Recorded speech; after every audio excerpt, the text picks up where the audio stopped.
আরেকটি ১/১১ কি আসছে? ২০০৭ সালে যে ঘটনা আমরা দেখেছিলাম, ১/১১-র ঘটনা, সেনা ব্যাকড একটা সরকারের আগমন ঘটেছিল। তারা ১.৫-২ বছর ক্ষমতায় থেকে তারপরে একটা নির্বাচন দিয়েছিল। সেই ১/১১ নিয়ে নানা রকমের সমালোচনা হয়। ১/১১-র পরিস্থিতিতে সবথেকে বেশি ভুক্তভোগী দল বিএনপি।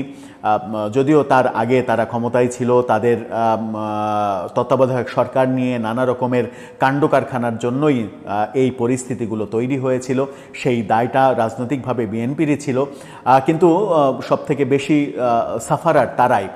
সেই বিএনপির মহাসচিব মির্জা ফখরুল আবারও ১/১১-র আশঙ্কা করছেন। এবার তাহলে ক্ষতিগ্রস্ত কারা হবে, নাকি আবারও ক্ষতিগ্রস্ত হতে চলেছে বিএনপি? ১/১১-র শঙ্কা কেন করছেন মির্জা ফখরুল?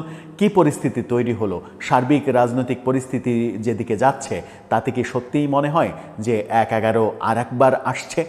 সেই আলোচনা করার চেষ্টা করব এই ভিডিওতে। থাকবেন পলিটিক্স টিভির নিয়মিত আয়োজনে।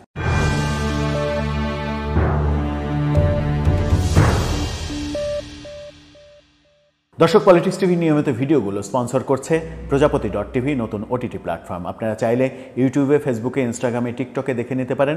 ডেসক্রিপশন বক্সে লিঙ্ক দেওয়া থাকবে, সেখান থেকেও আপনারা দেখে নিতে পারেন প্রজাপতির কার্যক্রম। চলে যাচ্ছি মূল ভিডিওতে। বলছিলাম আবারও একটা ১/১১-র দেখা মিলতে চলেছে কিনা, আবারও ১/১১-র পরিস্থিতি তৈরি হচ্ছে কিনা।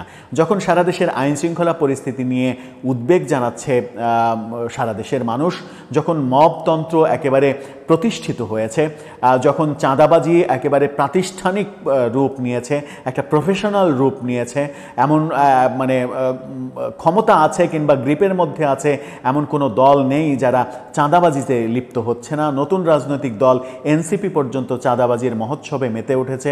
বৈষম্যবিরোধী ছাত্র আন্দোলনের সারা দেশের কমিটি বাতিল করে দেওয়া হয়েছে শুধুমাত্র চাঁদাবাজির অভিযোগের ভিত্তিতে।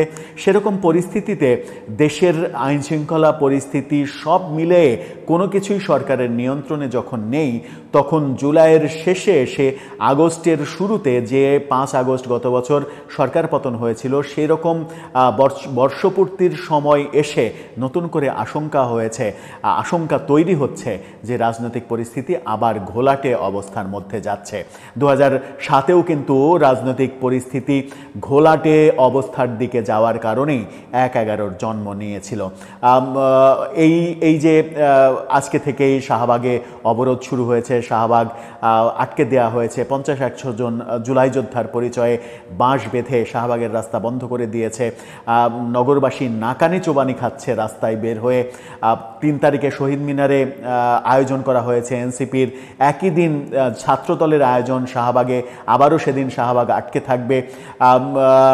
চারিদিক থেকে নানা রকমের কথা শোনা যাচ্ছে, পরিস্থিতি কেউ এদিকে নিচ্ছে ওদিকে নিচ্ছে। নির্বাচন কেন্দ্রিক নানা রকমের কথা হচ্ছে। নির্বাচন কেন্দ্রিক যখন নানা রকমের কথা হচ্ছে, তখন আমরা দেখছি যে জুলাই সনদ নিয়ে নানা ধরনের কথা হচ্ছে। এনসিপি জুলাই সনদ গ্রহণ করছে না। জামাত ইসলাম সরকারের বিরুদ্ধে মামলার হুঁশিয়ারি দিচ্ছে যে জুলাই সনদ ঠিকভাবে বাস্তবায়ন না করলে কিংবা আইনি ভিত্তি না দিলে সরকারের বিরুদ্ধে তারা মামলা করবে। এই সব পরিস্থিতি কি মির্জা ফখরুলকে ভাবিয়ে তুলছে যে ১/১১-র পরিস্থিতির দিকে আবারও যাচ্ছে? কি বলতে চাইলেন তিনি? সংবাদের শিরোনাম হয়েছে, ইন্ডিপেন্ডেন্ট টিভি এই শিরোনামটা করেছে। সেখানেই তারা বলছে আরেকটি ১/১১ অস্বাভাবিক নয়, মির্জা ফখরুল বলছেন। সেখানেই তিনি বলছেন দেশে আরেকটি ১/১১ ঘটে যাওয়া অস্বাভাবিক নয় বলে সতর্কও করেছেন তিনি। আজকেই সন্ধ্যায় সুপ্রিম কোর্টের জাতীয়তাবাদী আইনজীবী ফোরামের অনুষ্ঠানে তিনি এই মন্তব্য করেন। বলেছেন সবাইকে সতর্ক থাকতে হবে, আরও একটি ১/১১ ঘটে যাওয়া অস্বাভাবিক নয়। এ সময় তিনি বলেছেন পিআর পদ্ধতির নির্বাচনকে অলীক ধারণা হিসেবে অভিহিত করেছেন তিনি। বলেছেন পিআর পদ্ধতি একটি অলীক ধারণা, দেশের মানুষ যা বোঝে না। একটি মহল এদেশে গণতন্ত্র চলতে দিতে চায় না, এমনকি শেখ মুজিবও চাননি। শেখ মুজিবের কথাটা টেনে নিয়ে এসেছেন ইদানিং। মানে তিনি কথার প্রাসঙ্গিকতা থাকুক আর না থাকুক, যে কোনোভাবে শেখ মুজিব, বঙ্গবন্ধু এই বিষয়টাকে টেনে আনছেন। হয়তো তিনি মনে করছেন যে সেটা টেনে আনা উচিত বর্তমান রাজনৈতিক প্রেক্ষাপটে, তাই তিনি টেনে আনছেন। কিন্তু যখন ইতিহাস টেনে আনছেন, ইতিহাসের বিখ্যাত মানুষদের টেনে এনে এক ধরনের বিতর্কের সৃষ্টি করার চেষ্টা করছেন, তখন কিন্তু তিনি পিআর পদ্ধতিকে অলীক বলা সত্ত্বেও পিআর পদ্ধতিতে উচ্চকক্ষের নির্বাচন হবে সংসদের, সেটা সরকার ঘোষণা দেওয়ার পরেও বিএনপির কোনো প্রতিবাদ কর্মসূচি আমরা ঘোষণা করতে দেখিনি, বিএনপির কোনো সরব প্রতিবাদ আমরা দেখিনি, সেই মিটিংয়ে বিএনপির ওয়াকআউটের ঘটনা দেখিনি, বিএনপি সোচ্চার হয়ে বলতে দেখিনি যে পিআর হবে না, বিএনপি মানবে না। বিএনপি সহ 12 দলীয় জোট সহ অন্তত 20টা রাজনৈতিক দল পিআরের বিরুদ্ধে, তারা সোচ্চার হয়নি, বিএনপির নেতৃত্বে তারা অবস্থান নেয়নি। বিএনপির নেতা সালাউদ্দিন আহমেদ বলেছেন যে যদি এই যে সনদ তৈরি করা হবে সেখানে যদি লিখিত থাকে যে এখানে বিএনপি আপত্তি করেছিল, তাহলে পাশ হলেও আমাদের কোনো আপত্তি নেই।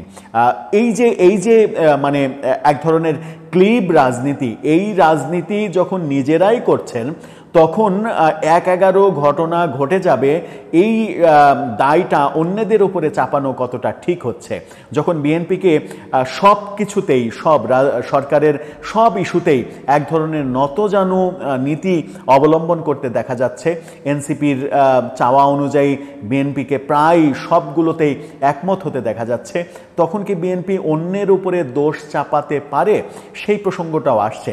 যদিও 1-11 আশঙ্কা যে বিএনপি একা করছে কিংবা মির্জা ফখরুল একা করছেন তা নয়, আমরা গণ অধিকার পরিষদের সাধারণ সম্পাদক রাশেদ খান তাকেও বলতে শুনেছি ফেসবুক স্ট্যাটাসে যে আরেকটি 1-11 আনার চক্রান্ত হচ্ছে। এখন প্রশ্ন হচ্ছে, চক্রান্তটা কারা করছে? আপনারা কি সেটা ফাইন্ড আউট করতে পেরেছেন? আপনারা কি সেটা খুঁজে পেয়েছেন? যদি খুঁজে পেয়ে থাকেন, তাহলে সেই চক্রান্তের বিরুদ্ধে যথাযথ রাজনৈতিক কর্মসূচি আপনারা দিচ্ছেন না কেন? আপনারা কেন এক ধরনের বন্ধা রাজনীতির দিকে অগ্রসর হচ্ছেন? আপনাদের সোচ্চার কণ্ঠ কিংবা সোচ্চার অবস্থান পরিলক্ষিত হচ্ছে না। জাতীয় ঐক্যমত্য কমিশনের বৈঠকের অনেক কিছুতেই আপনারা একমত নন, কিন্তু আপনাদের সোচ্চার অবস্থান দেখা যাচ্ছে না। আপনাদের জাতীয় ঐক্যমত্য কমিশনের ডক্টর আলী রিয়াজের অধীনে ঐক্যমত্য কমিশনের মিটিংয়ে উপস্থিতি নিয়েও বিতর্ক রয়েছে।